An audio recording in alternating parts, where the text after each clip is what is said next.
When a child runs from death, a stranger becomes his only shield. A boy collapses on a stranger's land, barefoot and bleeding, chased by men who deal in silence. The rancher who finds him is buried enough to know some things you don't walk away from. Tonight, mercy has a price, and standing your ground might cost everything. If you're watching from anywhere in the world, drop your city in the comments below. I want to see how far Noah's story travels. And if this one grabs you, hit that like button and settle in. This is a long ride, and it's worth every mile. The prairie stretched flat and unforgiving beneath a sky bleached white by the afternoon sun.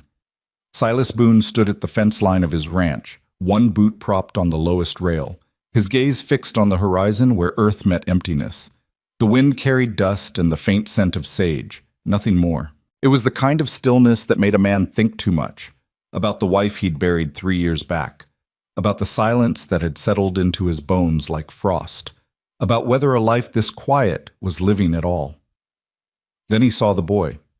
At first it was just movement, a dark speck against the pale grass, too small to be a horse, too fast to be casual. Silas narrowed his eyes, shading them with one weathered hand. The speck grew larger, resolved into limbs pumping hard. A child running like the devil himself was on his heels. No coat, no hat, bare feet kicking up dust with every desperate stride. Silas pushed off the fence and started walking, then jogging, his heart picking up a rhythm it hadn't felt in years. The boy was close enough now that Silas could see his face, pale, streaked with dirt, and something darker. Blood, maybe.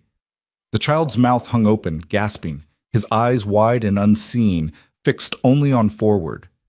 "Hey!" Silas called out, his voice rough from disuse. "Hey, son, stop!" The boy didn't stop.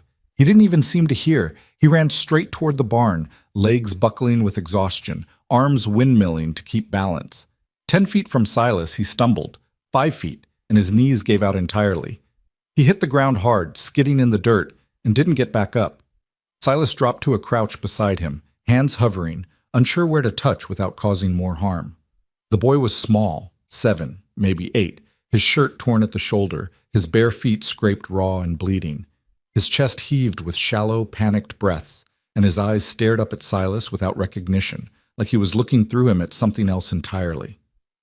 "Easy," Silas murmured, the same tone he used with spooked horses. "Easy now. You're safe." The boy's lips moved, but no sound came out. His fingers clawed at the dirt, trying to push himself up, but his body had nothing left to give. Silas reached out slowly, gently placing a hand on the boy's shoulder. The child flinched, then went still, trembling beneath Silas's palm like a trapped bird. "I'm not going to hurt you," Silas said quietly. "Can you hear me?" The boy's eyes flickered, finally focusing on Silas's face. Recognition dawned, not of Silas himself, but of the fact that someone was there, someone who wasn't chasing him. A sob broke from his throat, raw and jagged. "They're coming," the boy whispered, his voice hoarse. "They're still coming." Silas glanced back toward the prairie, scanning for riders, for dust trails, for anything. Nothing yet, but that didn't mean nothing was on the way. "Who's coming?" Silas asked, keeping his voice steady. The boy shook his head violently, tears cutting tracks through the grime on his cheeks. I can't say." "All right," Silas said quickly. "All right. We don't have to talk about it now. Can you stand?" The boy tried. He got one knee under him before his leg buckled again. Silas caught him before he fell, lifting him easily, too easily. The child weighed almost nothing, all bone and desperation. Silas carried him toward the house, moving quickly now, his instincts screaming that time was not on their side. Inside, the cabin was dim and cool, the air still holding the morning's chill. Silas set the boy down on the narrow cot near the hearth, then moved to the wash basin, dampening a cloth. When he turned back, the boy had curled into himself, knees drawn to his chest, arms wrapped tight around them. His eyes tracked Silas's every movement with the wary vigilance of something that had learned to expect harm. "I'm going to clean those cuts," Silas said, crouching again so they were eye level. "I'll be gentle. I promise." The boy didn't respond, but he didn't pull away when Silas carefully lifted one of his feet, wiping away the blood and dirt. The sole was torn, embedded with bits of gravel and thorn. Silas worked methodically, his hands steady despite the anger building in his chest. A child didn't run like that, didn't injure himself like this, unless something terrible was behind him. "What's your name, son?" The boy's jaw tightened. For a moment, Silas thought he wouldn't answer, then barely audible. "Noah." "Noah," Silas repeated, nodding. "I'm Silas. This is my land. You're safe here." Noah's gaze dropped to his hands. "Nobody's safe." The words were quiet, but they carried a weight that made Silas's stomach turn. He finished cleaning Noah's feet, then moved to wrap them in strips of clean linen. The boy sat motionless through it all, staring at nothing. "Can you tell me what happened?" Silas asked gently. Noah's breathing hitched, his small hands clenched into fists. "Men came," he whispered, "to our house. My pa, he told me to run, so I ran." "And your pa?" Noah squeezed his eyes shut. "I heard," his voice broke. "I heard a shot." Silas felt the words like a punch. He'd seen enough of life and death to know what that meant. He sat back on his heels, giving Noah space, giving himself time to think. "How long have you been running?" "Don't know," Noah said, his voice hollow. "Since morning, maybe." "Hours then, miles. On foot, barefoot, across open prairie." Silas looked at the boy with new eyes, seeing not just the fear and the trauma, but the sheer stubborn will that had kept him moving when most would have given up. "You did good," Silas said quietly. "Your pa told you to run, and you ran. That took strength." Noah shook his head, a bitter smile twisting his young face. "I left him. I'm a coward." "You're alive," Silas countered. "That's what your pa wanted. That's what he died for." Noah's face crumpled, and this time the sobs came in earnest, shaking his small frame. Silas let him cry, sitting quietly beside the cot, his presence the only comfort he could offer. When the worst of it passed, Noah wiped his face with his sleeve, avoiding Silas's gaze. "Why did the men come?" Silas asked. Noah's expression shuddered. Pa saw something he wasn't supposed to see, and he wouldn't keep quiet about it. "What did he see?" "I don't know all of it," Noah said, his voice small. "But it had to do with Mr. Caulfield, the landman. Pa said he was stealing, said he was hurting people. Pa was going to tell the marshal." Silas's jaw tightened. Harrison Caulfield. He knew the name. Everyone in 3 counties knew the name. Caulfield owned half the territory, and what he didn't own he controlled. Men like him didn't take kindly to witnesses, especially witnesses willing to talk to the law. "Did the men say anything?" Silas asked. "Did they see you?" "I hid," Noah whispered, "under the floorboards. He made me hide before they came in. I heard them talking. They asked Pa where I was. He said I was gone, visiting my aunt in Cheyenne. They didn't believe him." Silas could imagine the rest. They'd have torn the place apart looking for the boy, and when they didn't find him, they'd have assumed he'd run, which meant they'd be looking, and they'd be looking hard.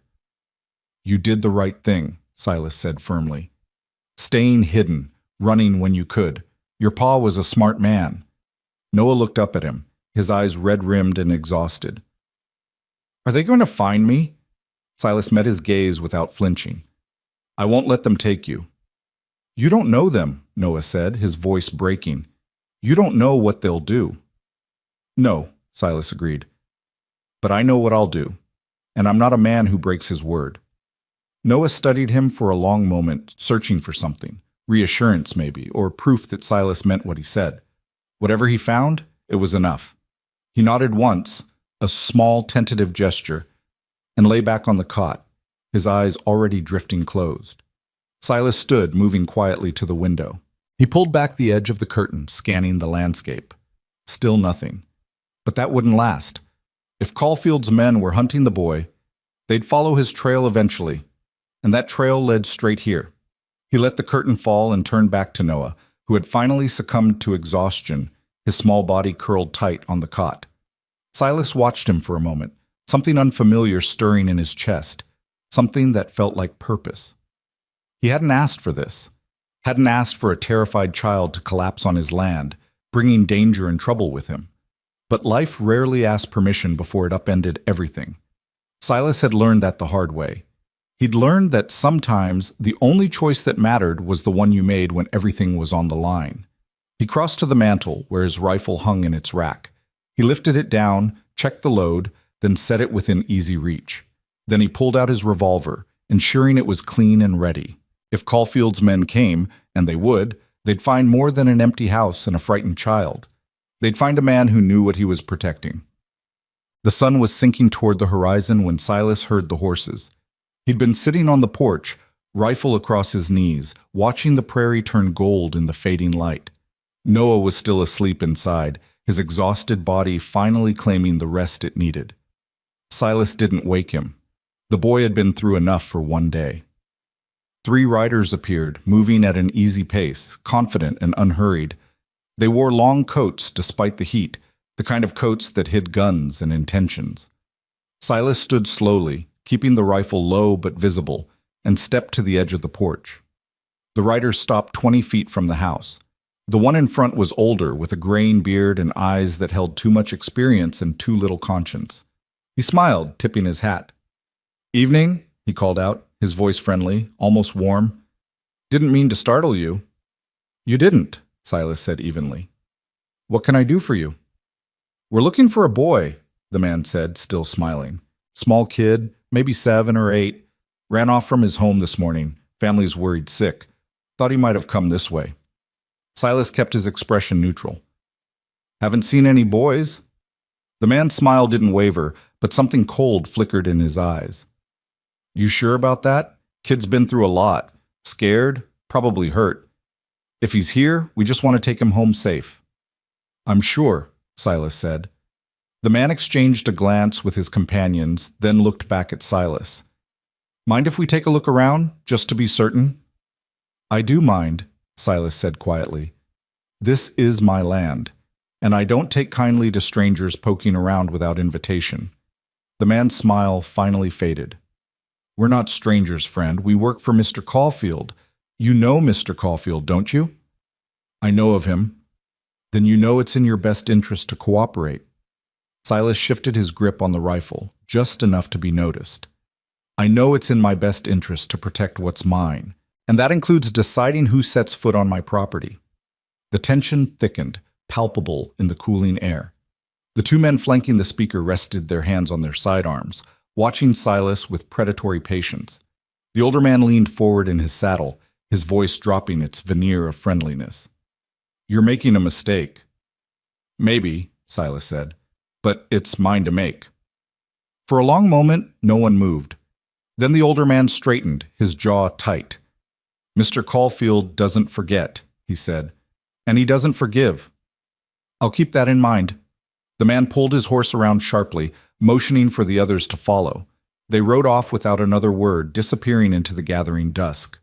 Silas watched until they were gone, then let out a breath he hadn't realized he'd been holding. He turned to find Noah standing in the doorway, pale and shaking.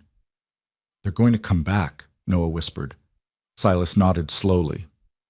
"Probably." "You should have given me to them. You should have—" "No." Silas cut him off, his voice firm. "I shouldn't have. And I won't." Noah's eyes filled with tears. "I'm not worth it. I'm just a kid. I can't do anything. I can't help you. I'm useless." Silas crossed the porch in 2 strides, crouching down so they were eye to eye. "Listen to me," he said, his tone brooking no argument. "You survived. You ran when you had to, you hid when you needed to, and you kept going even when you wanted to stop. That's not useless. That's courage." "I'm scared," Noah said, his voice breaking. "So am I," Silas admitted. "But being scared doesn't make you weak. Acting despite the fear, that's what makes you strong." Noah stared at him, searching for the lie, for the empty comfort. But Silas's gaze was steady, his words honest. Slowly, Noah nodded. "What do we do now?" he asked. Silas straightened, looking out at the darkening prairie. "Now, we get ready, and we decide what we're willing to stand for." He placed a hand on Noah's shoulder, feeling the boy's tension, his fragile trust. "You're safe here," Silas said quietly, "and I don't break my word." Noah nodded again, and this time there was something different in his eyes. Not hope exactly, but the faint ember of belief that maybe, just maybe, safety was still possible. As night fell over the prairie, Silas Boone stood watch, a boy sleeping inside his cabin, and danger gathering on the horizon. He'd spent 3 years in silence, grieving a life he'd lost.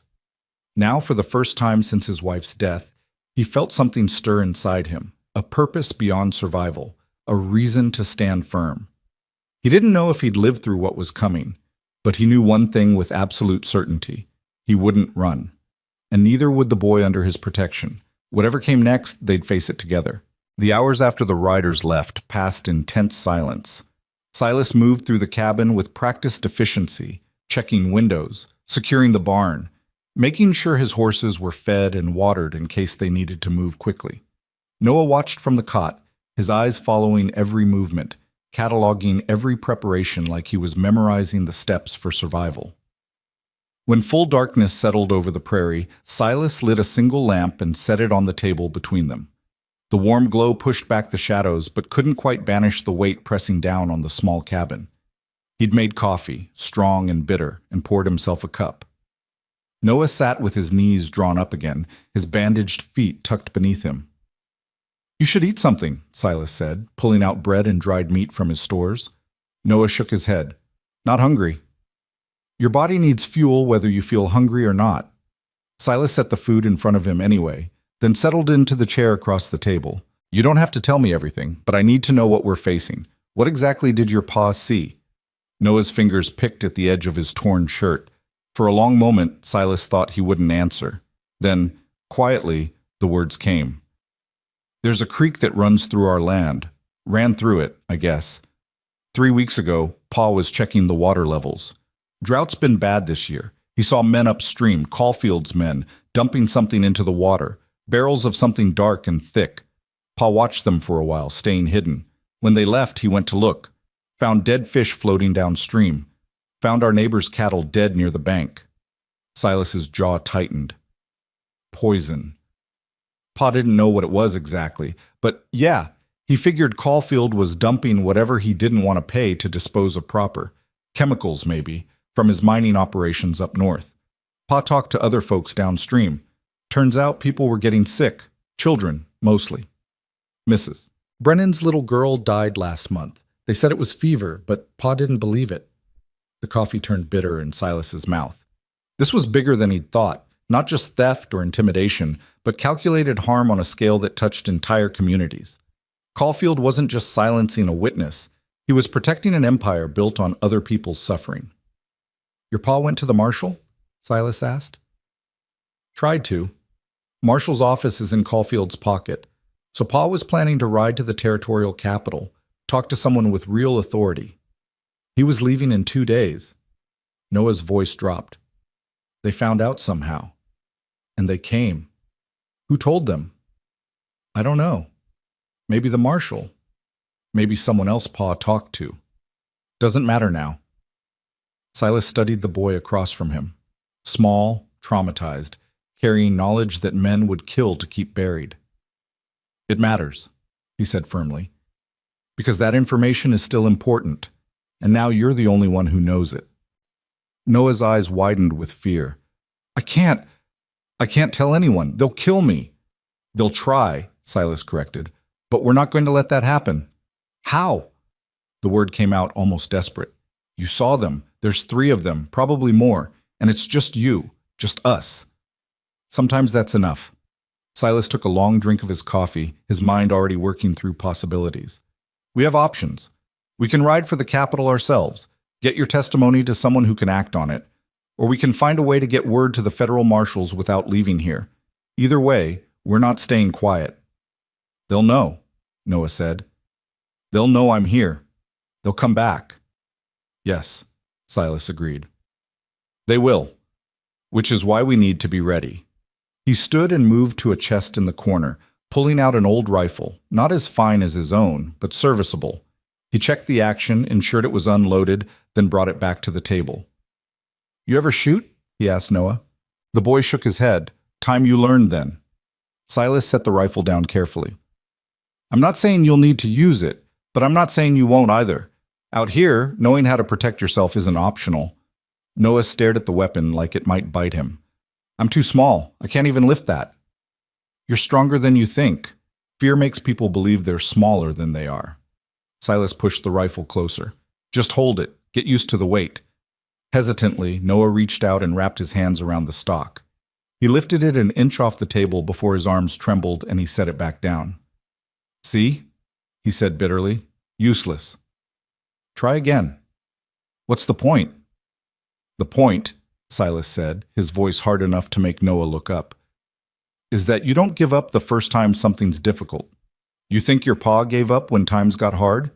You think he stopped fighting because the odds weren't in his favor? Noah's eyes flashed with sudden anger. My pa's dead. Yes, he is, and he died trying to do the right thing, died making sure you had a chance to survive. You going to dishonor that by deciding you're not worth the effort? The words hit like a slap. Noah's face crumpled, tears spilling again, but beneath them Silas saw something else, a spark of defiance, of stubborn will that refused to be extinguished no matter how hard the world pressed down. I don't know how to be brave, Noah whispered. Nobody does, Silas said, his voice gentler now. Brave isn't something you are. It's something you do, moment by moment, even when you're terrified. Your pa was brave, and so are you. You just don't see it yet. Noah wiped his face with his sleeve, then looked back at the rifle. This time when he picked it up, he held it longer, adjusting his grip, finding the balance. It was still too heavy for him, still awkward in his small hands, but he didn't set it down immediately. Good, Silas said quietly. That's good. They spent the next hour with Silas teaching the basics, how to hold the weapon safely, how to sight down the barrel, how to squeeze rather than pull the trigger. Noah's arms shook with fatigue, but he kept trying, kept adjusting, kept listening. By the time Silas finally called a halt, the boy's face was set with concentration rather than fear. Tomorrow we'll practice outside, Silas said, taking the rifle and setting it aside. For tonight, you need rest. Noah hesitated. What about you? I'll keep watch. You can't stay awake forever. Don't plan to, but I can stay awake tonight. Noah climbed back onto the cot, pulling the thin blanket up to his chin. Silas? Yeah? Thank you. The words were small but sincere. For not giving me to them. For helping me. Silas felt something tighten in his chest. Get some sleep, son. He watched as Noah's breathing gradually evened out, the exhaustion finally claiming him again. Only then did Silas allow himself to feel the full weight of what he'd taken on. He'd made an enemy of one of the most powerful men in the territory. He'd put his own life on the line for a child he'd known less than a day. By all reasonable measure, he'd made a terrible decision. But as he sat in the darkness, listening to Noah's quiet breathing, Silas couldn't bring himself to regret it. He'd spent 3 years alone, going through the motions of living without any real purpose. Now, suddenly, he had something to fight for, someone to protect. It felt like waking up after a long, dreamless sleep. The night passed slowly. Silas dozed in his chair, jerking awake at every sound, the wind against the shutters, an owl hunting in the distance, his horses shifting in the barn. Each time, his hand went to his rifle, and each time, he found nothing but darkness and silence. Dawn came pale and cold, painting the prairie in shades of gray and gold. Silas stood and stretched, his back protesting the night spent in the chair. Noah was still asleep, curled tight like he was trying to make himself disappear. Silas left him there and went outside to check the perimeter. Everything appeared undisturbed, no tracks, no signs of intrusion, but that didn't ease the knot in Silas's gut. Caulfield's men weren't done. They were just deciding how to proceed. Whether they'd come in the daylight or wait for darkness, whether they'd try intimidation again or move straight to violence, Silas couldn't predict. All he could do was stay ready. He was feeding the horses when he heard the sound of an approaching wagon. His hand went immediately to his sidearm, but he relaxed slightly when he recognized the rig. It belonged to Henry Fletcher, the traveling merchant who made rounds through the territory selling supplies and tools. Silas had traded with him before, found him to be fair and honest, which was rare enough in these parts. Henry pulled the wagon to a stop near the barn, tipping his hat. He was a wiry man in his 50s, with sharp eyes that missed little and a manner that suggested he'd seen more than he talked about. "Morning, Silas," he called. "Didn't expect to find you awake this early." "Could say the same." Silas kept his tone friendly but wary. "What brings you out here?" Henry climbed down from the wagon, moving with the stiffness of someone who'd spent too many hours on rough roads. "Making my rounds. Thought you might need supplies." He paused, his gaze sharp. "Also thought you might want to know there's talk going around." Silas's attention sharpened. "What kind of talk?" "The kind that says Harrison Caulfield's men are looking for something, or someone. They've been asking questions in town, showing coin to anyone willing to provide information." Henry's expression grew serious. "They came by my camp last night, asked if I'd seen a boy on the road. Small kid, they said. Described him right down to the torn shirt and bare feet." Silas's jaw tightened. "What did you tell them?" "Told them I'd seen no such child. Told them I minded my own business and expected others to do the same." Henry glanced toward the cabin. "But I'm not a fool, Silas. I know when a man's standing on the edge of trouble, and I know Harrison Caulfield doesn't ask polite questions without a reason." "The boy's inside," Silas said after a moment. "He showed up yesterday, running like hell itself was chasing him. Says Caulfield's men killed his pa." Henry's face darkened. "Over what?" "Witnessing something Caulfield wanted kept quiet. Poison in the water, killing livestock and people both. The boy's pa was planning to report it to the territorial authorities." "Lord have mercy," Henry breathed. "That's not just murder. That's evil," Silas finished. "Plain and simple." Henry was quiet for a long moment, his gaze distant. When he spoke again, his voice was low. "You know what you're getting into here?" "I've got a fair idea." "Caulfield owns half this territory, Silas. He's got the law in his pocket, hired guns on his payroll, and enough money to make problems disappear. You stand against him, you're standing alone." "Not the first time." Henry shook his head, but there was something like respect in his eyes. "You're a stubborn man. Always have been. But stubbornness won't stop bullets." "Maybe not, but it'll make me harder to kill." A faint smile crossed Henry's weathered face. "That boy in there? He worth dying for?" Silas thought about Noah's hollow eyes, his bare feet torn from running, the way he'd tried to lift that rifle despite believing himself useless. "He's worth living for," Silas said. "That's more important." Henry nodded slowly. "Then you'd best be smart about this. Caulfield's men will come back, and next time they won't be asking politely. You need help." "I need information," Silas corrected. "I need to know if there's anyone in authority who isn't bought off, someone who'd actually listen to the boy's testimony." "Federal marshals," Henry said immediately. "They answer to Washington, not Caulfield, but the nearest one's in Cheyenne, 3 days' hard ride from here." "Too far. By the time we reached him, Caulfield would know we'd left. He'd have men waiting between here and there." "Then you need to get word to him. Send a letter, maybe, through someone Caulfield wouldn't suspect." "Someone like a traveling merchant?" Silas asked. Henry's expression was carefully neutral. "I didn't say that. But you're thinking it. What I'm thinking is that I've seen enough injustice in my life to know it when I smell it. And what Caulfield's doing, poisoning water, killing witnesses, terrorizing children, that's injustice that needs answering for." Silas met his eyes. "You'd risk carrying a message for us?" "I'd risk it. But you need to understand, if Caulfield finds out, I'm as good as dead. So whatever you write, it had better be convincing enough that the marshal acts fast." "It will be." Silas glanced back at the cabin. "The boy knows details. Names, locations, what he saw. We'll write it all down, get his testimony on paper. You can take it to Cheyenne, put it directly in the marshal's hands.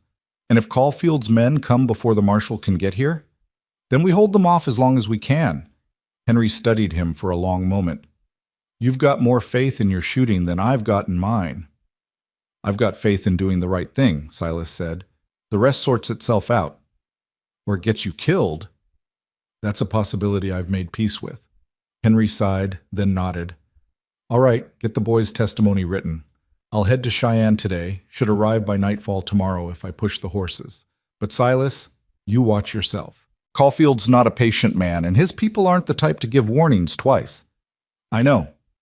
They shook hands, the grip firm and brief. Henry climbed back onto his wagon, adjusting the reins. One more thing, he said.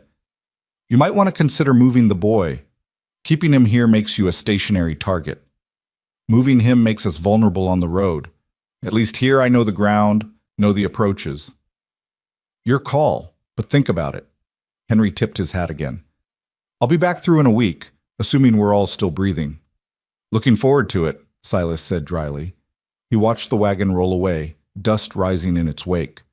When it disappeared over the horizon, he turned back to the cabin. Noah was awake now, standing in the doorway, watching with wide eyes. Who was that? The boy asked. A friend, Silas said. We're close enough to one. Come on inside, we've got work to do. They spent the morning writing Noah's testimony. Silas had paper and ink, supplies he rarely used but kept on hand for the occasional need. Noah sat at the table, his small hands gripping the pen awkwardly, his face tight with concentration as he struggled to put everything into words. Just tell it like it happened, Silas encouraged. Don't worry about making it fancy. The truth is enough. Noah wrote slowly, crossing out words, starting over, his frustration building with each mistake. But gradually the story took shape. His father's discovery at the creek, the dead animals, the sick children, the plan to report it to authorities. He wrote about the morning the men came, the gunshot he'd heard, the terror of hiding beneath the floorboards while boots stomped overhead. When he finished, his hand was cramping and his eyes were red, but the pages in front of him held a testimony that was damning in its simplicity. Silas read it over, his anger growing with each line. This is good, he said quietly. This is exactly what the marshal needs. Will it be enough? Noah asked. It'll have to be. Silas sealed the pages in an oilcloth wrap, then tucked them into his coat. They'd wait for Henry's return trip through, hand off the testimony then. In the meantime, all they could do was prepare for the inevitable. That afternoon, Silas took Noah outside and taught him to shoot. They set up targets against the barn, empty flour sacks stuffed with straw. The rifle was still too heavy for Noah to hold steady, so Silas gave him a smaller pistol, showing him how to brace it with both hands, how to breathe and squeeze. Noah's first shot went wild, the recoil nearly knocking him backward. His second wasn't much better. But by the 10th shot, he was starting to find the rhythm, starting to understand the weapon in his hands. Don't aim to kill, Silas instructed. Aim to stop. Big difference. I thought they were the same thing. Sometimes. Not always. You shoot to protect, not to punish. Remember that. Noah lowered the pistol, his arms shaking with fatigue. I don't think I can do this. You're already doing it. Silas took the pistol and reloaded it. Fear doesn't mean you can't. It just means you're paying attention. They practiced until the sun began its descent, until Noah's hands were blistered and his shoulders ached. When they finally went inside, the boy collapsed on the cot, too exhausted even for fear. Silas cleaned the weapons and prepared a simple meal, beans and hardtack, nothing fancy but filling enough. Noah ate mechanically, his eyes distant. Do you think my pa knew, Noah asked suddenly, that they'd kill him? Silas considered the question carefully. I think he knew the risk, and he chose to take it anyway. Why? Why would he do that if he knew? Because some things are worth dying for. Justice, truth, making sure his son had a chance at a better world. Silas met Noah's eyes. Your pa was a brave man. He saw wrong being done, and he couldn't live with staying silent. That takes more courage than most people ever find. He left me alone. No, Silas said firmly. He made sure you survived. There's a difference. He didn't abandon you. He saved you. Noah's throat worked as he swallowed hard. I miss him. I know. That's good. Missing someone means they mattered, means they left something behind worth remembering. They sat in silence for a while, the weight of loss hanging between them. Finally, Noah spoke again, his voice small. What happens if they come tonight? We fight, Silas said simply, and we don't stop fighting until it's over. And if we lose, then we lose knowing we did the right thing. That's more than most people can say. Noah nodded, though the fear in his eyes didn't diminish. Silas understood. Words could only do so much. The real test would come when danger arrived, when talk had to transform into action. As darkness fell again, Silas took up his watch. This time, Noah didn't sleep immediately. He lay on the cot, staring at the ceiling, his small body tense. Silas? Yeah? If something happens to you, if they get past you, they won't. But if they do, then you run, Silas said, his voice hard. You run, and you don't look back. You find Henry Fletcher or someone else you can trust, and you get that testimony to the federal marshal. You understand? I don't want to run again. Sometimes running is the bravest thing you can do. Silas looked over at the boy. Your pa knew that. He told you to run, and you did. If it comes to that again, you run. Promise me. Noah's jaw clenched, but eventually he nodded. I promise. Good. The night stretched long and quiet, but the peace felt fragile like glass on the verge of shattering. Silas watched the darkness, his rifle ready, his mind cycling through possibilities and plans. Somewhere out there, Caulfield's men were deciding their next move. Whether they'd come tonight or tomorrow or the day after, Silas couldn't know. But he knew they'd come, and when they did, he'd be ready. Not just for himself, but for the small, frightened boy sleeping behind him. A boy who'd already lost everything and deserved a chance to find something worth living for again. Dawn broke cold and clear, the sky bleeding pink and orange across the horizon. Silas had dozed fitfully through the night, waking at every sound, his hand never far from his rifle. Noah had slept better than the night before, exhaustion finally overwhelming fear. But when he woke, his eyes held the same haunted wariness they'd carried since he'd collapsed in the dirt. They ate breakfast in silence, cornmeal mush and weak coffee. Silas was running low on supplies, but that was the least of his concerns. He kept glancing toward the window, watching the prairie for movement, for dust clouds, for any sign that trouble was coming. How long do we wait? Noah asked, pushing his bowl away half-finished. As long as it takes. Silas drained his coffee. Henry's got a full day's ride ahead of him before he reaches Cheyenne. Another day for the marshal to organize. We're looking at 3, maybe 4 days before help arrives, assuming it comes at all. And if Caulfield's men come first, then we deal with them. Silas stood and moved to the window again, his instincts screaming that something was wrong. The prairie was too quiet, the usual morning sounds of birds and wind muted somehow. Get your boots on, the ones I gave you last night. They were Silas's old boots, too large for Noah, but better than bandaged feet. The boy pulled them on quickly, not questioning the urgency in Silas's tone. He'd learned fast that survival meant listening, meant trusting the instincts of someone who'd lived longer and seen more. What is it? Noah whispered, joining Silas at the window. Don't know yet, but something's coming. They didn't have to wait long. Within 10 minutes, riders appeared on the horizon. Not 3 this time, but 6. They rode in a loose formation, spread wide, moving with the confidence of men who knew they had the numbers and the firepower. Silas recognized the older man from before, the one with the graying beard who'd smiled while making threats. The others were younger, harder, the kind of men who made their living with violence. Get in the back room, Silas said quietly. Under the bed. Stay there until I tell you otherwise. I can help. You can help by staying alive. Now move. Noah hesitated, his face torn between fear and something that might have been the beginning of courage. Then he turned and ran, his 2 large boots thumping against the wooden floor. Silas waited until he heard the bedroom door close before he picked up his rifle and stepped onto the porch.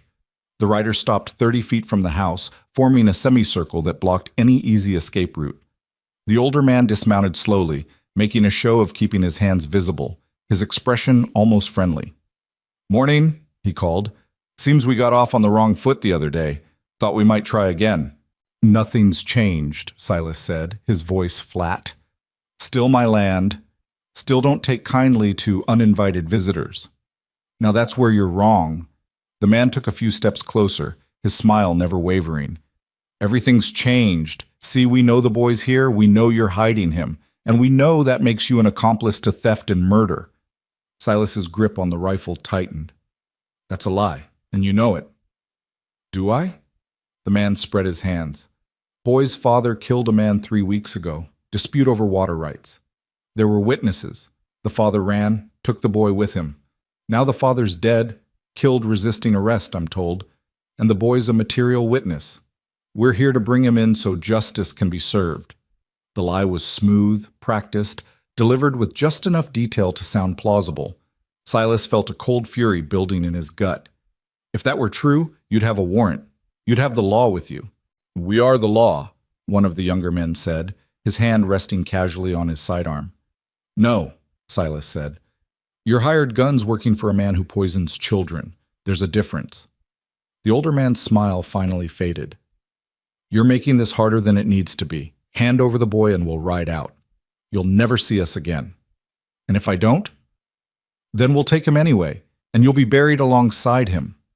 The threat hung in the air, naked and unadorned. Silas could feel the weight of 6 pairs of eyes on him, calculating, measuring, waiting for him to blink first. He'd been in situations like this before, outnumbered, outgunned, backed into a corner with no good options. The smart thing would be to surrender, to live to fight another day. But smart didn't always mean right. I'm not giving you the boy, Silas said quietly, and I'm not moving from this spot. So if you want him, you're going to have to come through me. The older man sighed like he was genuinely disappointed. That's a shame. I liked you. Seemed like a reasonable man. Reasonable men don't hurt children. Sometimes they do, when the alternative is worse. The man stepped back, rejoining his horse. Last chance. The boy, or bullets. Already gave you my answer. The man nodded slowly, then swung back into his saddle. Boys, he said to his companions, looks like we're doing this the hard way. The riders spread out further, forming a wider perimeter. Silas felt his heart rate slow, his breathing steady, the calm that came before violence, the quiet space where decisions were made in fractions of seconds. He'd been a soldier once, before the ranch, before his wife. He'd hoped those days were behind him. Apparently not. You know you can't win this, the older man called. 6 against 1. Even if you're as good as you think you are, you'll be dead before you drop 3 of us. Maybe, Silas agreed, but I'll make sure I drop you first. The older man's face hardened. He raised his hand, about to signal his men forward, when a voice cut through the tension like a knife. Wait! Everyone turned.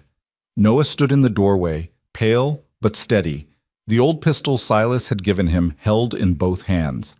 It wasn't aimed at anyone in particular, but its presence changed the equation immediately. Boy, get back inside, Silas said, not taking his eyes off the riders. No. Noah's voice shook, but he didn't move. I'm not hiding anymore. The older man laughed, genuine amusement lighting his face. Well, look at that. The little mouse found himself some teeth. He urged his horse forward a few steps. You know how to use that, son? Silas taught me. Did he now? Well, that's real sweet. But here's the thing. Even if you hit one of us, there's 5 more who'll cut you down before you can blink. So why don't you put that down and come with us nice and peaceful? Noah shook his head slowly. My pa didn't raise a coward. Your pa raised a dead man, one of the younger riders sneered. You want to end up the same way? If that's what it takes. Noah's hands were trembling now, but his voice grew stronger. I know what you did. I know about the poison, about the children who died. My pa tried to stop you, and you killed him for it. But killing me won't make it go away, because I already wrote it all down, every detail, and it's not here. The older man's expression shifted, uncertainty flickering across his features. You're lying. Am I? Noah met his gaze without flinching. You want to take that chance? You want to kill us both and find out later that there's a letter sitting on a federal marshal's desk with your name in it? Silas felt something like pride surge through him. The boy was bluffing, well, half bluffing, since the testimony existed even if it hadn't reached the marshal yet, but he was selling it with a conviction that made even Silas almost believe him. Even if that's true, the older man said slowly, doesn't change what happens here. We've got our orders. Your orders are to silence witnesses, Noah said. But you can't silence someone who's already talked. The marshal knows. Other people know. You kill us, all you're doing is proving we were right. The riders exchanged glances, uncertainty spreading like poison through their ranks. They'd come expecting an easy intimidation, a quick resolution. Instead, they were facing a man who wouldn't back down and a child who'd found a spine they hadn't counted on. "We could just burn you out," one of the men suggested. "Torch the place, right away. No witnesses, no problem." "Except the whole territory would see the smoke," Silas countered. "And folks around here remember fires. Remember who was near them when they started. That's the kind of attention your boss doesn't want." The older man's jaw worked as he calculated, weighing options that were all bad in different ways. Finally, he spat in the dirt and pulled his horse around. "This isn't over," he said, his voice cold. "You think you're clever, boy? You think writing a letter makes you safe? All you've done is buy yourself a little time, and when that time runs out, we'll be back. And next time, we won't be talking." "We'll be here," Silas said. The riders pulled back slowly, none of them willing to be the first to turn their back on Silas's rifle. When they were 50 yards out, they finally wheeled and rode off at a gallop, disappearing into the prairie haze. The moment they were gone, Noah's legs gave out. He sat down hard on the porch steps, the pistol clattering from his hands, his whole body shaking. Silas was beside him immediately, kneeling down, his hands on the boy's shoulders. "Easy," he murmured. "Easy. You did good. You did real good." "I thought they were going to shoot," Noah gasped. But they didn't. You called their bluff, and they blinked first." "What if they come back?" "They will, but not right away. They'll go back to Caulfield, report what happened. He'll have to decide his next move. That gives us time." Noah looked up at him, his eyes bright with unshed tears. "I was so scared." "I know, but you stood anyway. That's what courage is, Noah. Not the absence of fear, the decision to act despite it." "I didn't think I could do it. When I heard them threatening you, I couldn't hide anymore. I couldn't let you face them alone." Silas pulled the boy into a brief, awkward embrace. "You're braver than you know," he said quietly. "Your pa would be proud." Noah clung to him for a moment, then pulled back, wiping his face. "What do we do now?" "Now, we get ready. Because you were right, we bought ourselves time, but not much. Caulfield's not going to let this stand. He'll send more men, or he'll come himself. Either way, we need to be prepared." They spent the rest of the morning fortifying the cabin as best they could. Silas moved furniture to create barricades, positioned water buckets in case of fire, checked every window and door for weaknesses. Noah helped where he could, his earlier bravado fading into grim determination. Around midday, they heard hoofbeats again. Silas grabbed his rifle, but relaxed when he saw it was Henry Fletcher, pushing his wagon harder than was wise on the rough terrain. The merchant pulled up in a cloud of dust, his face grim. "Saw Caulfield's men on the road," he said without preamble. "They didn't look happy." "They're not," Silas agreed. "Boy here gave them something to think about." Henry looked at Noah with new respect. "That's so." He climbed down from the wagon, pulling out a canvas bag. "Well, that changes things. I was going to head to Cheyenne tomorrow, but I think we'd better move that timeline up. Tonight, maybe. Before Caulfield decides to make this situation permanent." "Can you travel at night?" Silas asked. "Can and will. Moon's near full, enough light to see by. I'll push through, change horses at the way station, be in Cheyenne by dawn." He looked between them. "You got that testimony ready?" Silas pulled out the oilcloth package. "Right here. Everything the boy saw. Everything his father discovered. Names, dates, locations." Henry took it carefully, tucking it into his coat. "I'll put this directly in Marshal Harding's hands. He's a good man, honest. If anyone can make this stick, it's him."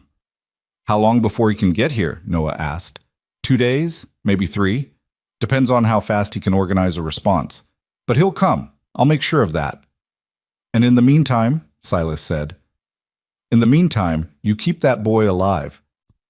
Henry's expression was grave. "Caulfield's going to escalate. He can't afford not to. The longer you hold out, the more desperate he'll get." "We can hold." "I hope so." Henry climbed back onto his wagon. "One more thing. There's talk in town. About Caulfield. About what he's been doing. Your situation stirred things up, made people start asking questions they were too scared to ask before. You might have more support than you think." "Support doesn't stop bullets." "No, but it makes people remember, makes them bear witness. That counts for something." Silas nodded slowly. "Thank you, Henry." for doing this, for taking the risk. Thank the boy. He's the one with the courage to speak up. Henry gathered the reins. I'll be back with the marshal. You just make sure you're still breathing when we arrive. They watched him drive off, the wagon bouncing over the rough ground, carrying their only hope of justice with it. When he was gone, the prairie seemed emptier somehow, the isolation more pronounced. Do you think the marshal will believe it? Noah asked quietly. I think he'll investigate. An investigation's all we need. Once he starts looking, he'll find enough evidence to bury Caulfield 10 times over. But that takes time. Yes, which means we need to buy more of it. They went back inside, and Silas taught Noah how to load and reload the pistol quickly, how to clear a jam, how to make every shot count. The boy's hands were steadier now, his movements more confident. Fear was still there, but it was tempered with something harder, something that had been forged in the moment he'd stepped onto that porch with a gun in his hands. As afternoon faded toward evening, they ate a cold meal and prepared for another long night. Silas positioned himself near the front window, his rifle across his knees. Noah sat at the table, the pistol within easy reach, his eyes on the darkening prairie. Silas? Noah said after a long silence. Yeah? If we don't make it, if something happens, I want you to know, you gave me something. Hope, maybe. Or purpose. I don't know. But I'm not scared the way I was before. We're going to make it, Silas said firmly. But if we don't, then we don't.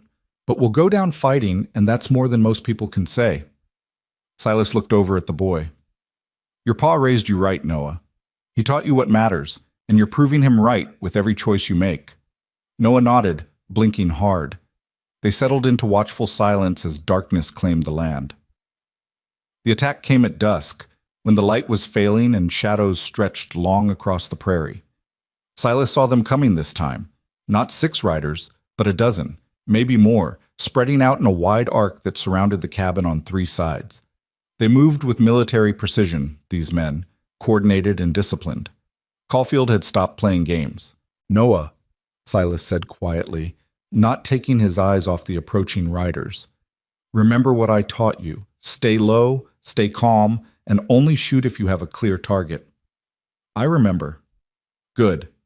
And Noah, whatever happens, you did good. You stood when you could have run. That's enough. It's not, Noah said, his voice steady despite the fear Silas knew he must be feeling. It's not enough until we win. Silas felt a grim smile touch his lips. Then let's win. The riders stopped just outside rifle range, dismounting and taking cover behind what little the prairie offered, rocks, scrub brush, the slight depression of an old creek bed. They were setting up for a siege, Silas realized, planning to pin them down until exhaustion or ammunition forced surrender. Boone! The older man's voice carried across the distance. Last chance. Send the boy out and we'll ride away. Already gave you my answer, Silas called back. Then you're choosing death. I'm choosing to stand for something. That's different. There was a long pause. Then the older man's voice again, colder now. So be it. Boys, light it up. The first shots came fast, striking the cabin walls, the shutters, the porch posts. Silas returned fire carefully, making each bullet count, aiming for movement rather than kill shots. Beside him, Noah crouched low, his pistol ready but not firing. He knew his range, knew that wasting ammunition on targets he couldn't hit was worse than not shooting at all. The siege settled into a rhythm. Bursts of gunfire followed by tense silence, the attackers probing for weaknesses, testing their resolve. Silas moved from window to window, keeping them guessing, making them work for every inch. Hours passed. The moon rose, painting everything in silver and shadow. During a lull, Noah spoke quietly. How long can we hold? Long enough, Silas said, though he wasn't sure if he believed it. They're going to rush us eventually, when they get tired of waiting. Probably. I'm not scared anymore, Noah said, and it was almost true. Or maybe I am, but it doesn't matter. I'm not running. I know. Silas reloaded, his movements automatic. Whatever happens next, you gave them hell, Noah.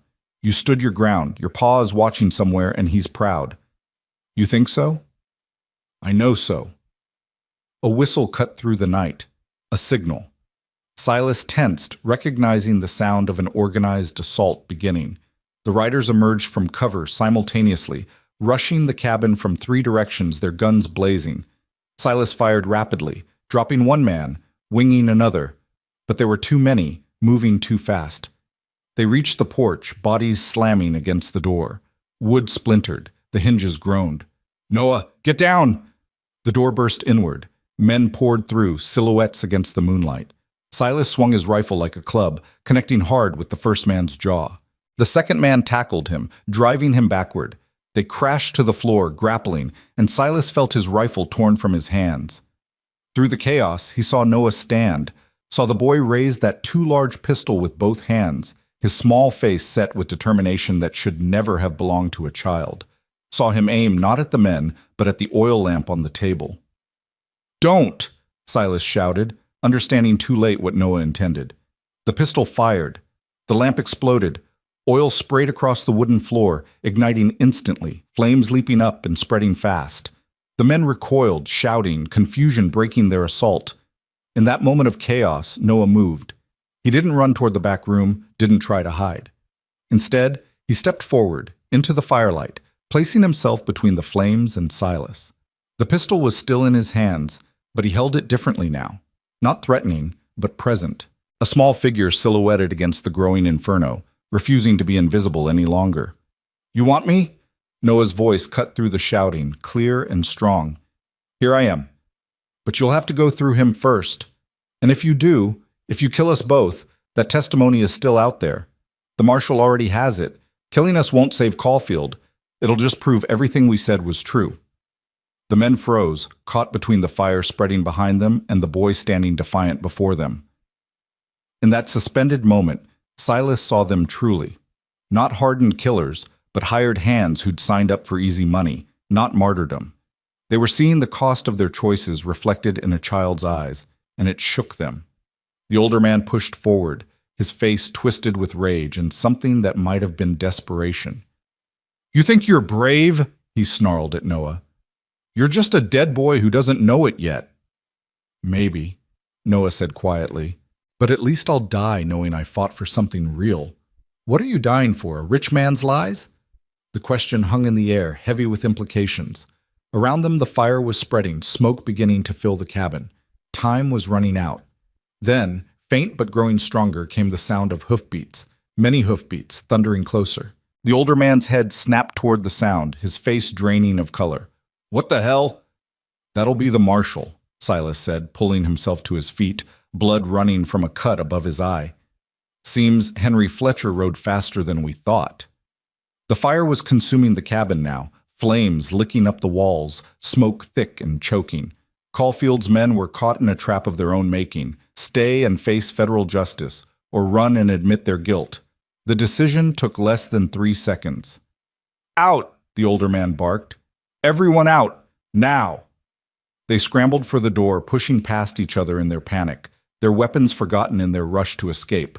Noah stood perfectly still as they fled around him, his pistol still raised, his small body straight despite the heat and smoke. Only when the last man had disappeared into the darkness did he lower the gun, his hands finally beginning to shake. Silas grabbed him. "Come on, we need to get out before this whole place comes down." They burst through the door into the cool night air, coughing, their eyes streaming. The cabin was fully engulfed now, flames reaching toward the star-filled sky, lighting the prairie for 100 yards in every direction. Caulfield's men were riding hard to the east, their horses stretched out in full gallop, trying to outrun what was coming. But they weren't fast enough. A line of riders crested the ridge, moving with the disciplined precision of lawmen who knew their business. At their head rode a man in a dark coat, a silver star gleaming on his chest, even from this distance. Behind him came 10 more riders, all armed, all clearly federal rather than local, clean-shaven, well-equipped, carrying themselves with an authority that no amount of Caulfield's money could buy. Marshal Harding pulled his horse to a stop 50 feet from the burning cabin, his gaze sweeping the scene, the fleeing riders, the fire, Silas and Noah standing in the yard. He was a lean man in his 40s, with gray threading his dark hair and eyes that had seen too much to be easily fooled. "Silas Boone?" he called. "That's me." I'm Marshal Harding, United States Federal Marshal Service. Henry Fletcher reached me 12 hours ago with some interesting reading material. His gaze dropped to Noah. This the boy? Noah Hale, Silas confirmed, his hand on the boy's shoulder. The witness. Harding nodded slowly, then turned to his men. Carson, Miller, round up those riders. I want them all in custody within the hour. The rest of you, help get this fire under control before it spreads. Move. His deputies scattered with practiced efficiency, half pursuing the fleeing men, the others organizing a bucket brigade from Silas's well. The marshal dismounted and walked toward them, his boots crunching on the gravel. You boys all right? He asked, his voice quieter now, meant just for them. Been better, Silas admitted, but we're alive. That's more than I expected to find when Fletcher came bursting into my office last night. Harding looked at Noah directly. Son, I read what you wrote, about the poison, about what happened to your father. That took courage. Noah's throat worked. Is it enough? To stop him? It's a start, but I'm going to need you to tell me everything again, in detail, for the official record, and I'll need you to be willing to testify when this goes to trial. Can you do that? Yes, sir. Even if it means facing the men who hurt your pa? Even if they try to scare you? Noah glanced up at Silas, then back at the marshal. I'm done being scared, or maybe I'm not, but I'm going to do it anyway. A faint smile crossed Harding's weathered face. That's the right answer. He looked at Silas. And you knew what you were getting into, protecting this boy? Had a fair idea. Harrison Caulfield's one of the most powerful men in the territory. He's got connections in the capital, friends in the territorial legislature, enough money to make problems disappear. Taking him on isn't like arresting some small-time cattle thief. I gathered that. So why do it? Why risk everything for a kid you didn't know? Silas was quiet for a moment, watching his cabin burn, feeling the heat on his face. Everything he'd built in 3 years, the home he'd made with his wife, the quiet life he'd constructed after she'd died, was turning to ash. But when he looked down at Noah, he felt no regret. Because it was the right thing to do, he said simply. And sometimes that's reason enough. Harding studied him with those penetrating eyes, then nodded. You're either a fool or a saint, Boone. Haven't decided which yet. He turned as one of his deputies approached. What have you got, Carson? Rounded up 7 of them, Marshal. 3 got away, but we've got their names from the others. They're singing real pretty, all pointing fingers at each other, trying to cut deals. Good. Get them secured. I want guards on them round the clock until we can get them back to Cheyenne. Harding looked back at Silas and Noah. You two are coming with us. I've got questions that need answering, and I want you somewhere safe while we do it. What about Caulfield? Silas asked. He ordered this. He's the one behind all of it. I'm aware, and he's my next stop. Harding's expression hardened. But I need evidence, and I need witnesses. The boy's testimony is crucial, but it's not enough by itself. I need to corroborate it, find the poison barrels, interview the families who lost people to contaminated water. Building a case against someone like Caulfield takes time. We don't have time, Noah said, his voice urgent. He'll run, or he'll find a way to make this all disappear. He might try, but I've dealt with powerful men before, son. They all think they're untouchable right up until the moment the cell door closes behind them. Harding gestured toward the waiting horses. Come on, we'll set up camp a few miles north, away from the smoke. You can tell me everything there. They rode through the night, Noah sitting in front of Silas on one of the marshal's spare horses, exhaustion finally catching up with both of them. Behind them, the cabin continued to burn, a beacon visible for miles, announcing to anyone watching that something had changed, that the old order was crumbling. The marshal's camp was efficient and professional, tents arranged in precise rows, guards posted at regular intervals, the captured men bound and separated to prevent them from coordinating their stories. Harding led them to a large tent near the center, where a map of the territory was spread across a makeshift table. All right, he said, lighting a lantern. Start from the beginning. Everything you know. Everything you saw. Noah told it all again. His father's discovery at the creek, the dead animals, the sick children, the morning the gunmen came. His voice was steady now. The fear burned away by fire and action, leaving only the core truth of what had happened. Silas filled in details about Caulfield's men, their threats, the siege. Harding listened without interrupting, occasionally making notes, his expression growing grimmer with each revelation. When Noah finished, the marshal sat back, rubbing his jaw. "This is bigger than I thought," he admitted. "If what you're saying is true, and I believe it is, Caulfield's not just guilty of murder. He's guilty of mass poisoning, potentially dozens of deaths, environmental destruction on a scale that affects the entire watershed. This isn't just territorial law anymore. This is federal." "Can you prove it?" Silas asked. "With the boy's testimony as a foundation, yes. I'll need to locate those barrels, get them analyzed, interview the families, document the pattern of illness and death. It'll take weeks, maybe months, but we'll build a case so solid that even Caulfield's money can't crack it." "And in the meantime," Noah asked quietly, "what happens to me?" Harding's expression softened. "You'll stay under federal protection. I've got a safe house in Cheyenne run by a woman named Martha Keene, former school teacher, tough as nails, doesn't scare easy. You'll stay with her until the trial." "Alone?" The word came out small, frightened. "Not alone," Silas said immediately. "I'm coming with you." Harding raised an eyebrow. "You don't have to do that, Boone. You've already done more than most would. You've got a ranch to rebuild, or what's left of one." "Ranch can wait." Silas looked down at Noah. "Boy needs someone, and I gave my word I'd see this through." "Silas, you don't have to," Noah started.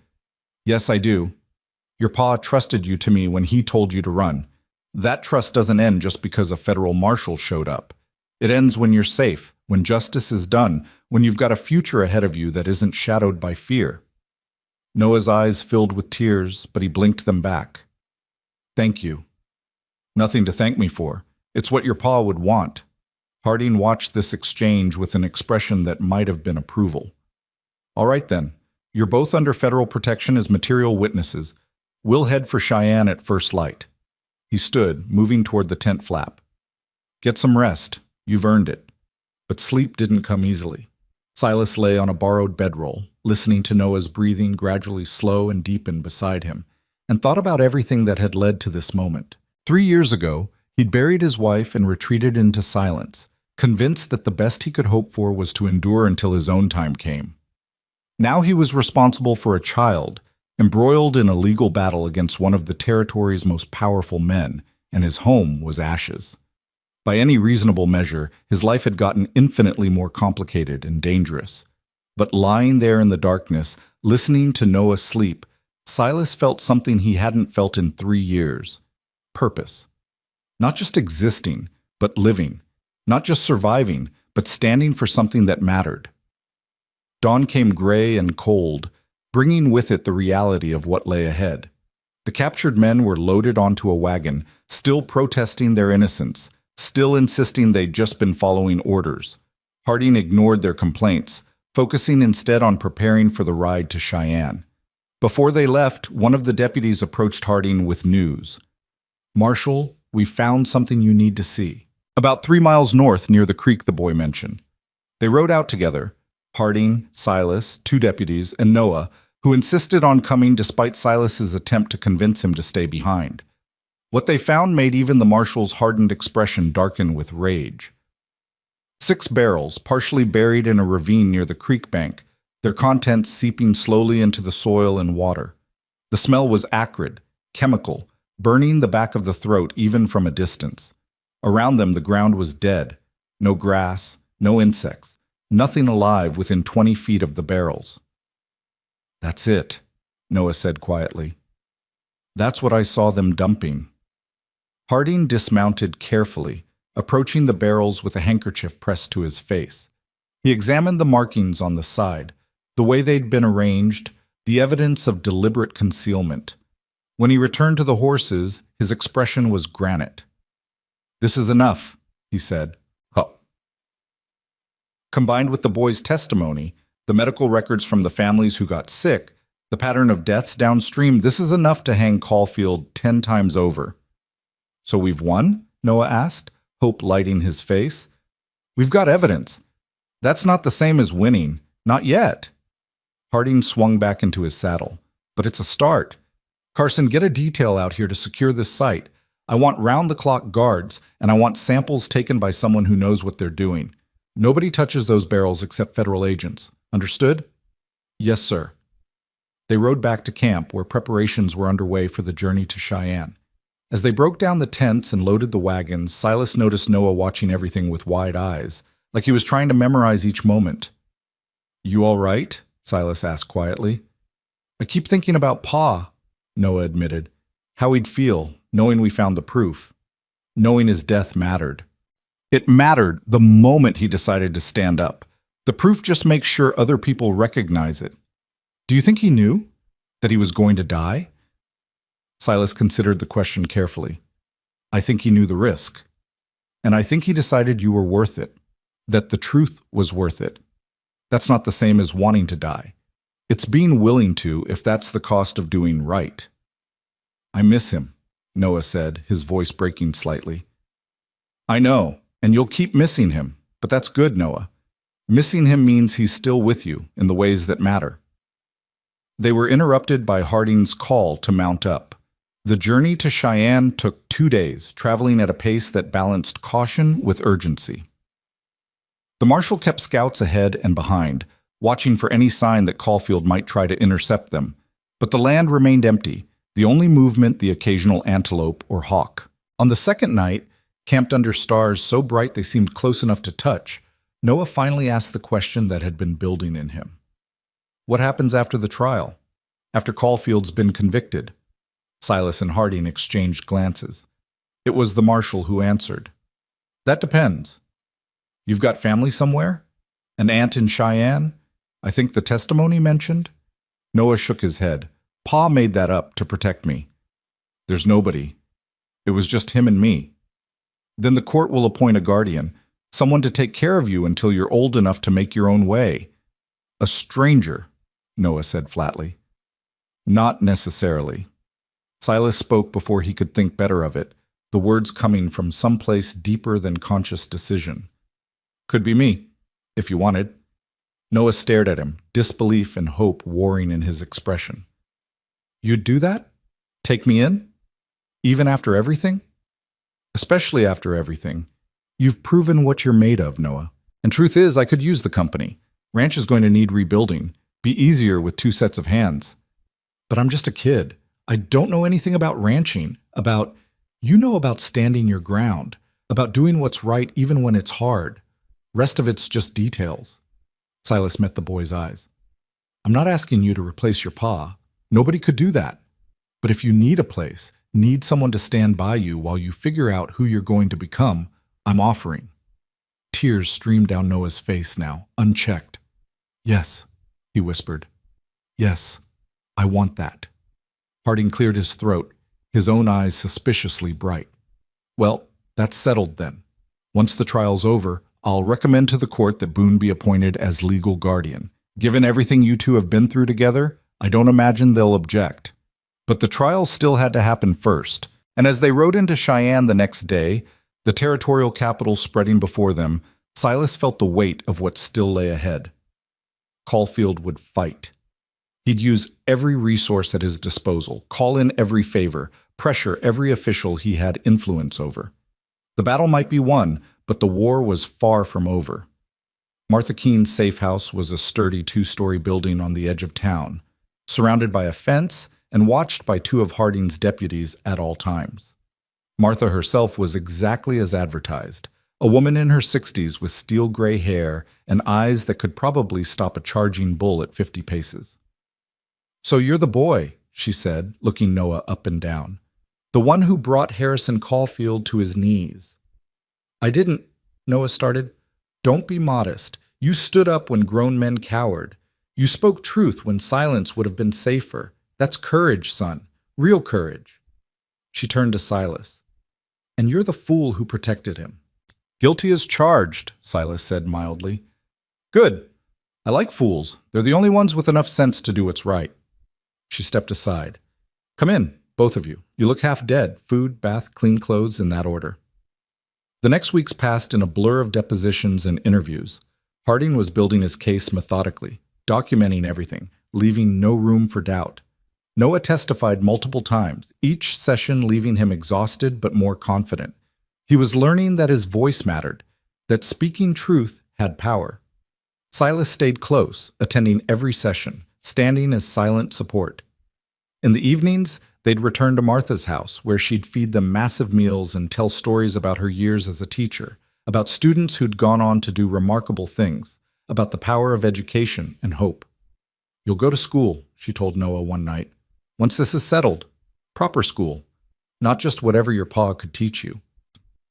"I don't know if I am smart enough," Noah said uncertainly. "Smart enough? Boy, you outwitted a dozen hired killers and one of the richest men in the territory. You're plenty smart. You just need training, refinement, like a rough gemstone that needs polishing." Slowly, under her care and Silas's steady presence, Noah began to heal. The nightmares didn't stop entirely, but they came less frequently. The fear didn't vanish, but it lost its sharp edges. He was still a boy who'd lost his father, who'd witnessed horrors no child should see, but he was also becoming something else, something stronger. 6 weeks after they arrived in Cheyenne, Harding came to the house with news. "We're arresting Caulfield tomorrow," he announced. "I've got enough evidence to convince a territorial judge to issue a warrant. He's being charged with multiple counts of murder, environmental destruction, witness intimidation, and conspiracy. The trial's set for 2 months from now." "Will he fight extradition?" Silas asked. "He'll try, but the evidence is overwhelming. I've got testimony from 3 of his former employees who've turned on him, physical evidence from those barrels, medical documentation from a dozen families. The case is airtight." Harding's expression was grimly satisfied. "He's going down, Boone. All the way down." "And Noah?" Silas asked. "Still our key witness. He'll need to testify at trial, recount everything he saw. It won't be easy. Caulfield's lawyers will try to shake him, discredit him. But I've seen the boy hold up under pressure. He'll do fine." Noah, who'd been listening from the doorway, stepped forward. "I'm ready," he said quietly. "Whatever it takes. I'm ready." The arrest happened at dawn. Marshal Harding and a dozen deputies surrounding Caulfield's mansion in the capital's wealthiest district. By all accounts, Caulfield tried to resist, offering bribes, making threats, calling in favors. But the evidence was too strong, the charges too serious. By midday, he was in federal custody, locked in a cell that no amount of money could open. The news spread through the territory like wildfire. Harrison Caulfield, untouchable for so long, brought low by a child's testimony and a rancher's stubbornness. People began talking about the poison, about the deaths, about all the other crimes they'd suspected but been too afraid to speak about. A dam had broken and truth was flooding through. But with the arrest came danger. Caulfield still had allies, people whose fortunes were tied to his. Threats began arriving at the safe house, notes slipped under the door, warnings shouted from the street. Harding doubled the guard, but the message was clear. Powerful men were watching, waiting for an opportunity to silence the boy who threatened their interests. "Maybe we should move him," one of the deputies suggested. "Get him out of Cheyenne entirely." "No," Noah said firmly. "I'm done running, done hiding. Let them try something. They'll find out what happens when you underestimate people." Silas felt pride surge through him. The frightened child who'd collapsed in his yard was gone, replaced by someone who understood that standing ground mattered more than playing it safe. But with that pride came fear, because Noah was still young, still vulnerable, and the men who wanted him silenced were desperate. The night before the trial was set to begin, Silas found Noah standing at the window, staring out at the darkened street. "Nervous?" Silas asked. "Terrified," Noah admitted, "but I'm going to do it anyway. That's all anyone can ask. What if I freeze up there? What if I forget something important?" "Then you take a breath, remember why you're doing this, and keep going. You've already proven you can stand when it matters. Tomorrow's just another test, and I'll be right there with you." Noah turned from his window, his young face set with determination that should have taken years to develop. "Promise me something?" "If I can." "Promise that whatever happens tomorrow, whether we win or lose, you won't give up on me. That you'll still want to rebuild that ranch together." Silas crossed the room and put his hands on the boy's shoulders. "I promise. You're stuck with me now, Noah Hale, for better or worse. Noah managed to smile. I think it's for better. Me too, son. Me too. As dawn broke over Cheyenne, painting the sky in shades of gold and crimson, they prepared for the battle ahead. Not with guns this time, but with truth, the most powerful weapon any of them had ever wielded. The courthouse was packed when they arrived, spectators filling every bench, reporters crowding the aisles with notebooks and pencils. Word had spread that this wasn't just another trial. This was the reckoning everyone had whispered about, but never dared hope would come. Harrison Caulfield, the man who'd owned half the territory through fear and money, was finally being held accountable. Silas kept his hand on Noah's shoulder as they pushed through the crowd, Marshall Harding clearing a path ahead of them. The boy's face was pale but set, his jaw tight with determination. He wore new clothes Martha had purchased, a proper shirt, trousers without patches, boots that actually fit. But despite the clean appearance, Silas could feel the tension thrumming through Noah's small frame. You're going to be fine, Silas murmured as they took their seats behind the prosecution table. I know, Noah said, though his hands were clenched in his lap. I just want to get it over with. The bailiff called for order, and the room fell silent. Judge Theodore Warren entered, a stern man in his 60s with a reputation for fairness that even Caulfield's money hadn't been able to corrupt. He surveyed the packed courtroom with disapproval, his gaze lingering on the reporters. This is a court of law, not a circus, he announced. Anyone who disrupts these proceedings will be removed immediately. Is that understood? Murmurs of assent rippled through the crowd. Warren nodded and took his seat, then gestured to the bailiff. Bring in the defendant. The side door opened and Harrison Caulfield walked in flanked by two deputies. He was a large man, barrel-chested and imposing, with silver hair and a face that had probably been handsome once, but had hardened with years of unchecked power. His suit was expensive, his bearing confident despite the chains on his wrists. When his gaze swept the courtroom, it landed on Noah with cold calculation. Noah didn't flinch. He met Caulfield's stare without blinking, and after a long moment, it was Caulfield who looked away first. Silas felt something loosen in his chest. The boy had come a long way from the terrified child who'd collapsed in his yard. The prosecution's opening statement was delivered by District Attorney James Whitmore, a sharp-featured man who'd worked with Harding to build the case. He spoke clearly and methodically, outlining the charges, explaining the evidence, painting a picture of systematic criminal enterprise that had resulted in multiple deaths. The defense will tell you that Harrison Caulfield is a respected businessman, a pillar of the community, a victim of false accusations, Whitmore said, his voice carrying to every corner of the room. But the evidence will show you something different. It will show you a man who valued profit over human life, who poisoned an entire watershed to avoid disposal fees, who ordered the murder of witnesses to protect his empire. And it will show you that one brave child had the courage to speak the truth when grown men stayed silent. Caulfield's defense attorney, a slick-looking man named Everett Pierce, who'd been brought in from back east, countered with a different narrative. He painted Noah as a traumatized child whose grief had twisted his memories, Silas as an opportunist seeking attention, and the entire case as a conspiracy to bring down a successful man who'd made enemies through his very success.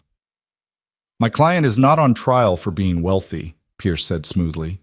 He's on trial because powerful forces in this territory see him as a threat to their own interests.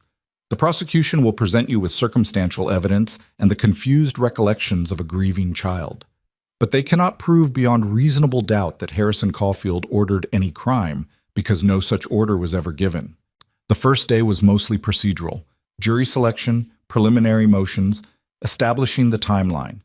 Noah watched it all with wide eyes, learning the rhythms of justice, seeing how truth was parsed and packaged and presented.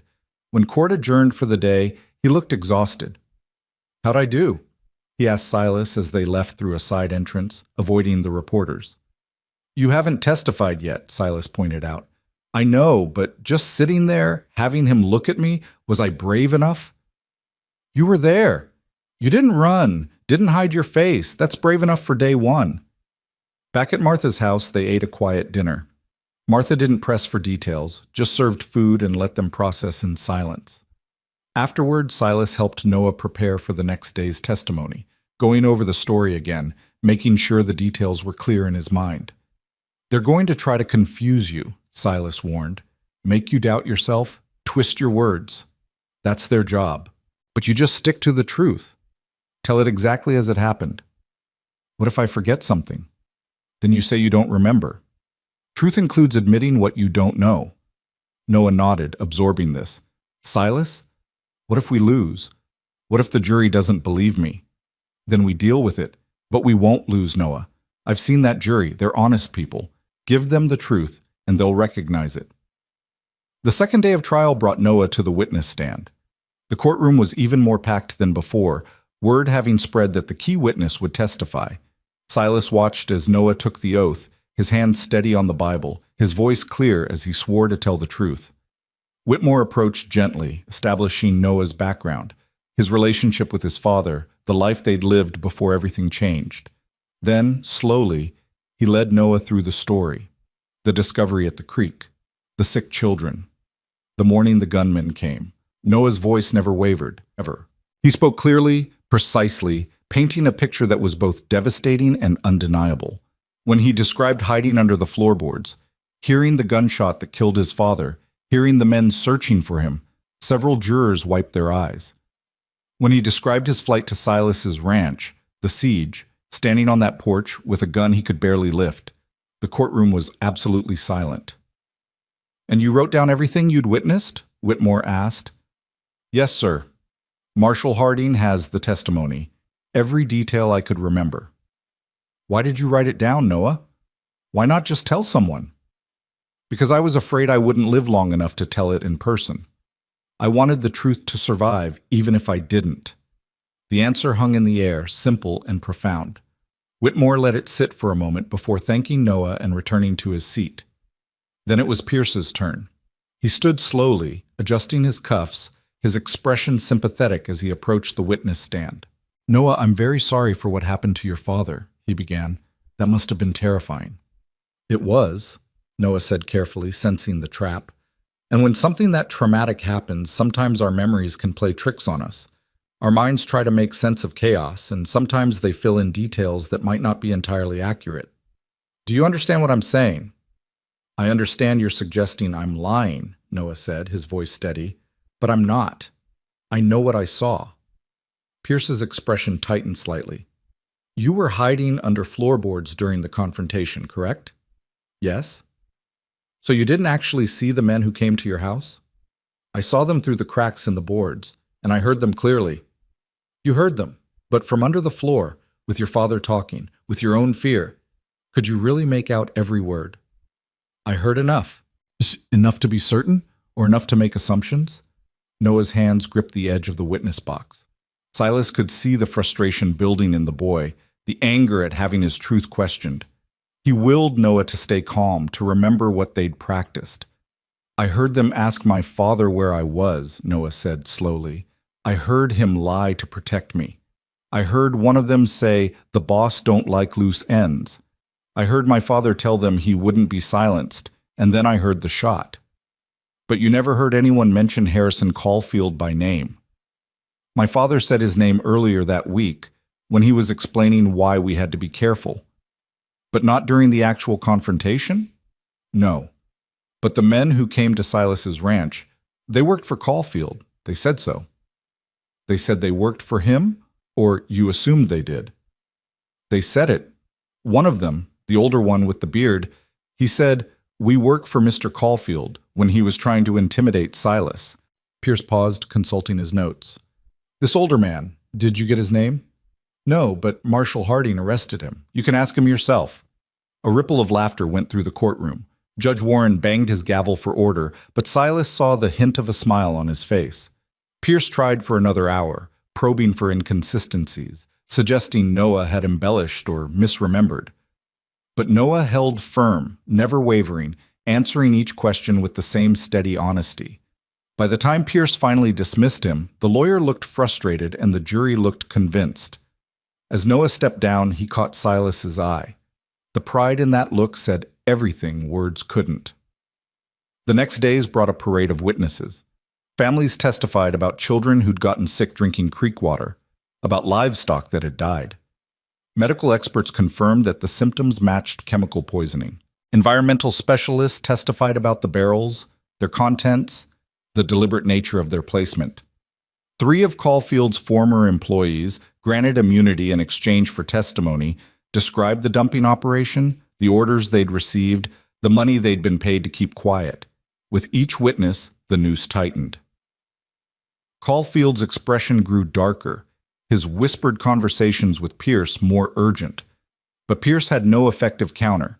The evidence was overwhelming, the testimony consistent and credible. On the 8th day, Harding himself took the stand, walking the jury through the investigation, the evidence collection, the arrest. He was professional and thorough, anticipating every question Pierce might ask and addressing it preemptively. "Marshal Harding," Pierce said during cross-examination, "isn't it true that you pursued this case primarily based on the testimony of one traumatized child?" "No, sir," Harding replied calmly. "I pursued it based on physical evidence, poison barrels placed to contaminate a water source. The boy's testimony helped me understand the context, but the crime would have existed whether he'd spoken or not. But without his testimony, you wouldn't have known to look for those barrels." "True, which is why I'm grateful he had the courage to come forward. Too many crimes go unpunished because witnesses are too frightened to speak." Pierce tried to shake him, to suggest bias or improper procedure, but Harding was unflappable. When he stepped down, Silas could see the defeat beginning to creep into Caulfield's posture. The prosecution rested on day 9. Pierce put up a defense that felt desperate. Character witnesses who testified to Caulfield's generosity, business associates who swore he'd never do such things, expert witnesses who suggested the contamination could have been accidental. But none of it could overcome the weight of evidence the prosecution had presented. Caulfield himself chose not to testify, a decision that Pierce clearly disagreed with but couldn't override. The jury noticed. Everyone noticed. Closing arguments came on day 11. Whitmore was masterful, tying together every thread of evidence, building an inescapable narrative of greed and murder. He ended by asking the jury to honor the courage of a small boy who'd lost everything, but refused to let evil triumph. Pierce's closing was effective but desperate. He attacked the reliability of witnesses, suggested reasonable doubt, reminded the jury that conviction required certainty. But his heart wasn't in it. Even he seemed to know the outcome was decided. Judge Warren gave his instructions, and the jury retired to deliberate. The wait was agony. Silas and Noah sat in a small room adjacent to the courtroom, Martha having brought sandwiches no one could eat. Hours passed. Afternoon faded to evening. "What's taking so long?" Noah asked, his leg bouncing with nervous energy. "Jury has to be thorough," Silas said. "Has to examine every piece of evidence. That takes time." "But the evidence is clear." "To us. But they've got a man's life in their hands. They need to be certain." Night fell. Martha convinced Noah to rest, and the boy dozed fitfully on a bench, his head on Silas's shoulder. Silas stayed awake, his mind cycling through everything that had brought them to this moment. That first glimpse of a child running across the prairie, the siege, the fire, the long journey to justice. Near midnight, word came that the jury had reached a verdict. The courtroom filled again despite the late hour, spectators returning with remarkable speed. Noah stood between Silas and Harding, his face pale but composed. Caulfield stood as the jury filed in, his expression carefully neutral, but his hands gripping the table so hard his knuckles were white. "Has the jury reached a verdict?" Judge Warren asked. The foreman, a weathered rancher named Samuel Porter, stood. "We have, Your Honor." "On the charge of murder in the first degree, how do you find?" "Guilty." The word echoed through the courthouse. Caulfield's face drained of color. Pierce closed his eyes, and Noah's hand found Silas's, squeezing tight. "On the charge of environmental destruction?" "Guilty." "On the charge of witness intimidation?" "Guilty." "On the charge of conspiracy to commit murder?" "Guilty." "Guilty. Guilty. Guilty." Each charge read, each verdict the same. By the time Porter sat down, Caulfield was swaying on his feet, his empire of fear and money crumbling to dust. Judge Warren banged his gavel as the courtroom erupted in noise, some cheering, some weeping, reporters scrambling to be first with the news. He called for order, his voice cutting through the chaos. Harrison Caulfield, you have been found guilty on all counts. Sentencing will be held 1 week from today, but I will tell you now that you will spend the rest of your natural life in prison. You took lives through your greed and carelessness. You tried to silence those who would hold you accountable. You terrorized a child and ordered the murder of his father. There is no punishment severe enough for what you've done, but I will ensure you never have the opportunity to harm another person again. Caulfield was led away in chains, his confident bearing finally broken, his shoulders slumped with the weight of justice. As the deputies took him through the side door, he looked back once at Noah. The boy met his gaze without fear, without triumph, just quiet certainty that right had prevailed. Outside the courthouse, reporters swarmed them, shouting questions, demanding statements. Harding held them back while Silas and Noah made their way to the waiting carriage. But before they could escape entirely, Noah stopped. I want to say something, he told Silas. You don't have to. I want to. Noah turned to face the crowd of reporters, their pencils poised, their attention fixed on him. For a moment, he was just a small boy again, overwhelmed by the size of the moment. Then he found his voice. My pa died because he wouldn't stay silent about injustice, Noah said, his words clear despite his youth. He taught me that doing the right thing matters more than being safe. Harrison Caulfield thought he could make the truth disappear by hurting people who spoke it. But truth doesn't die when brave people do. It just finds new voices. My pa's voice is gone, but his truth lived through me. And now justice has been served. He paused, looking around at the faces watching him. Some moved to tears, others nodding in agreement. If you're out there right now, scared to speak up about something wrong because you're afraid of what might happen, I understand. I was terrified. But I learned that being brave doesn't mean not being scared. It means doing what's right even when you are. And I learned that you're not alone. There are people like Silas, like Marshall Harding, like Martha, who'll stand with you when you find your courage. Don't let fear win. Don't let evil people make you silent. Speak your truth and trust that justice will hear you. The reporters scribbled frantically. Several spectators applauded. Silas felt his throat tighten with emotion. This wasn't the frightened child he'd found anymore. This was someone who'd been forged in fire and emerged as something stronger, a voice for the voiceless, proof that courage could come in the smallest packages. They finally made it back to Martha's house, where she'd prepared a celebration dinner despite the late hour. But the mood was quiet, reflective rather than jubilant. Victory felt less like triumph and more like exhaustion finally being allowed to catch up. What happens now?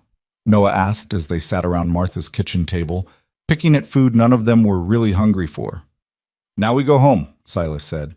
Back to the ranch, start rebuilding. There's legal matters to settle first, Harding added. Guardianship papers, estate issues. Your father's land is yours by right, Noah. You'll need to decide what you want to do with it. I don't know, Noah admitted. It's where everything happened, where Pa died. I don't know if I can go back there. You don't have to decide tonight, Silas said. We've got time now. Time to heal, time to figure out what comes next. And you'll help me? With whatever I decide. Every step of the way. Martha refilled their coffee cups, her movements efficient despite the late hour. That boy in the courtroom tonight, she said to Noah, the one who spoke to all those reporters, your father would have been proud. You think so? I know so. He raised you to stand for something. And tonight you showed the whole territory what that looks like. Noah nodded slowly, absorbing this. I just wish he could have seen it, seen Caulfield convicted, seen justice done. Maybe he did, Martha said gently.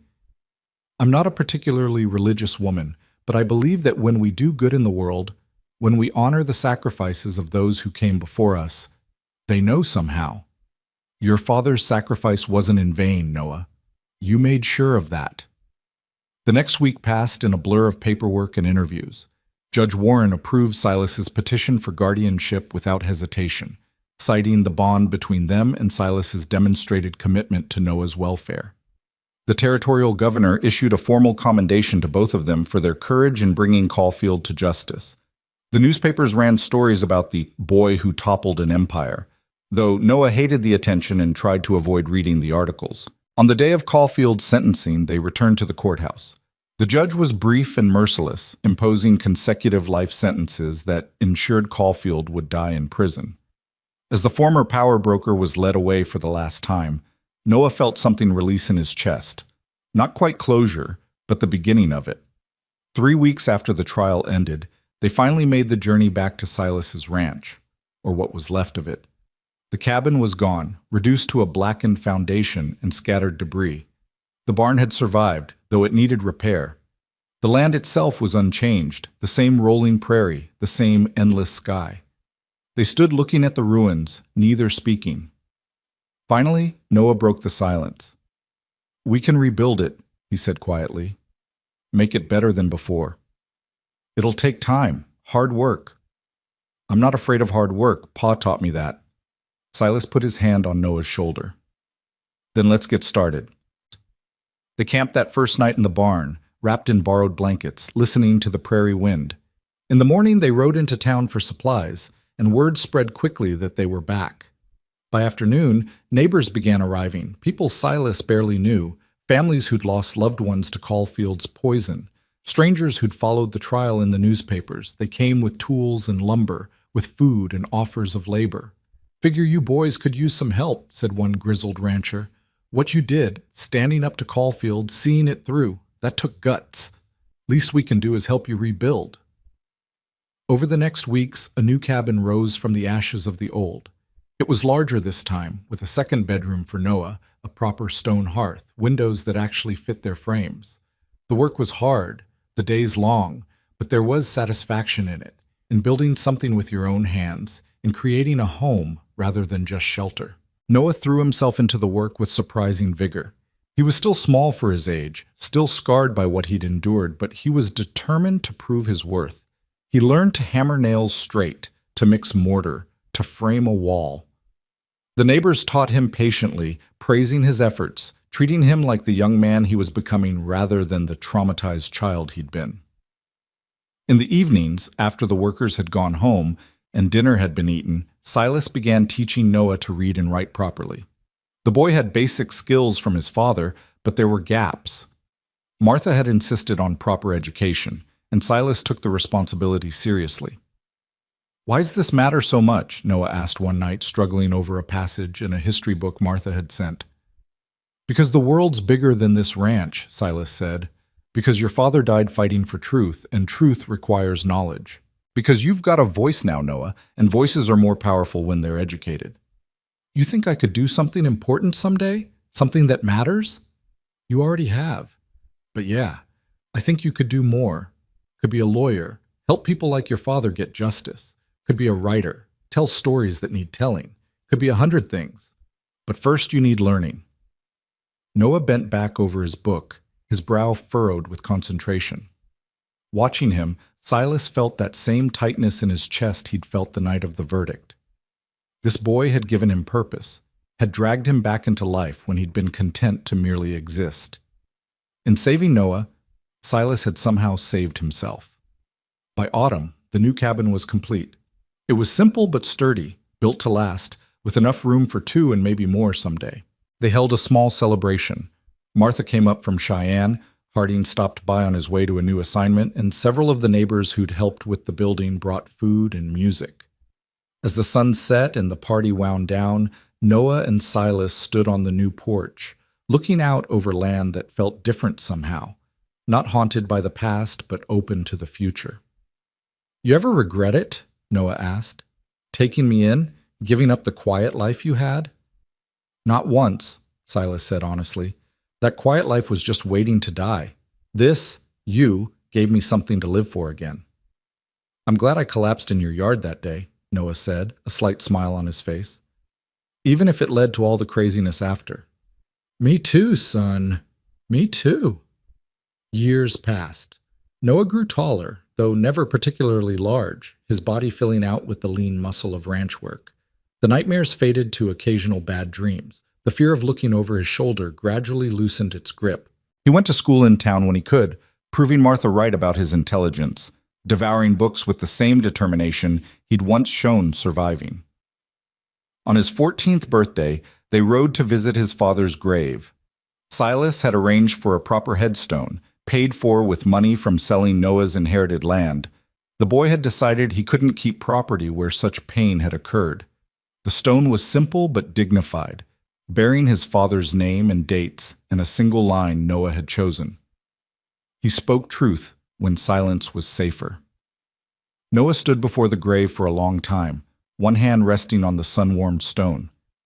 Finally he spoke, his voice steady. "Hey, Pa.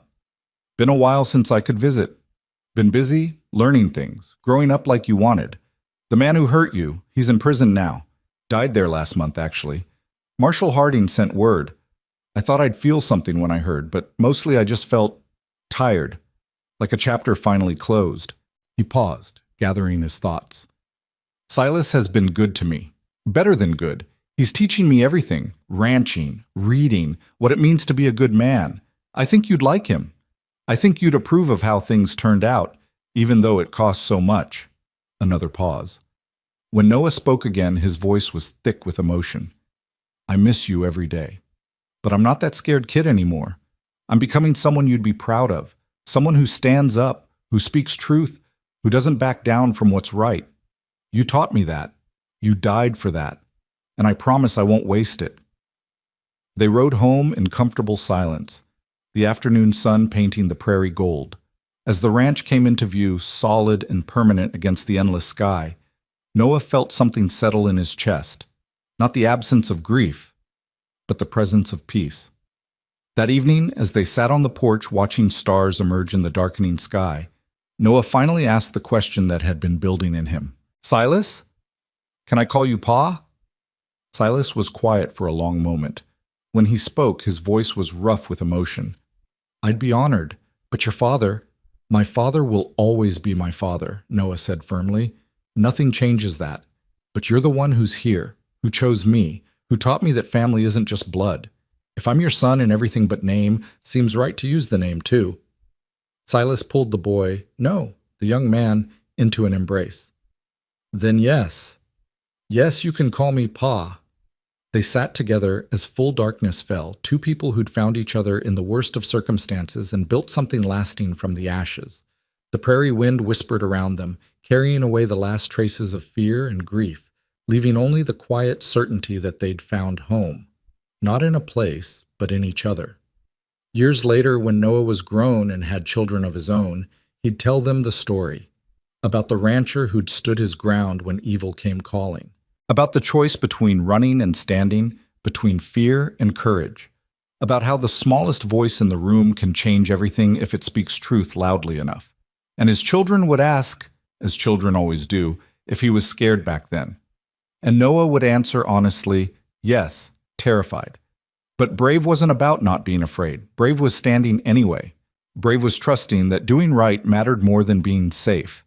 Brave was believing that one person's courage could light the way for others. The ranch prospered over the years, grew into something substantial. Noah eventually went to law school, became the kind of lawyer who defended people without voices, who took on powerful interests without hesitation. He married, had those children, built a life that honored his father's sacrifice while embracing the future Silas had made possible. And on summer evenings, when the work was done and the land was quiet, he'd sometimes stand on that porch, rebuilt but fundamentally the same, and remember the desperate run across the prairie. Remember standing with a pistol he could barely lift, choosing courage over safety. Remember the old rancher who'd seen a child in need and decided that some things were worth fighting for. The prairie stretched endlessly before him, unchanged by the years, constant as it had always been. But he had changed. Fear no longer dictated his choices. The past no longer haunted his steps. He was free in the way his father had wanted, living proof that speaking truth, no matter the cost, could change the world. Two riders appeared on the horizon, silhouettes against the setting sun. His own children, returning from the distant pasture, laughing together, unafraid in a way he'd once thought impossible. Noah watched them approach, feeling the weight of everything that had brought him to this moment, the pain and the courage, the loss and the love. The choice made years ago to stand rather than hide. And he smiled, knowing that his father was proud, that Silas was proud, that the scared boy who'd collapsed in the dust had grown into exactly the man they'd both hoped he would be. Brave had always been there, waiting to be discovered. It just took the right moment, the right person believing in you, to bring it into the light. And once found, it never truly left. It just grew stronger, spreading like dawn across the prairie, illuminating everything it touched. The children reached the house, their voices carrying on the evening breeze, bright with youth and hope, and all the promise of tomorrow. Noah turned to greet them, his heart full, his conscience clear, his courage no longer questioned. He had run when he needed to run. He had stood when it was time to stand.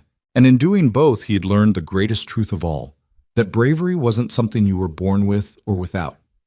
It was something you chose, moment by moment, decision by decision, until it became not just what you did, but who you were.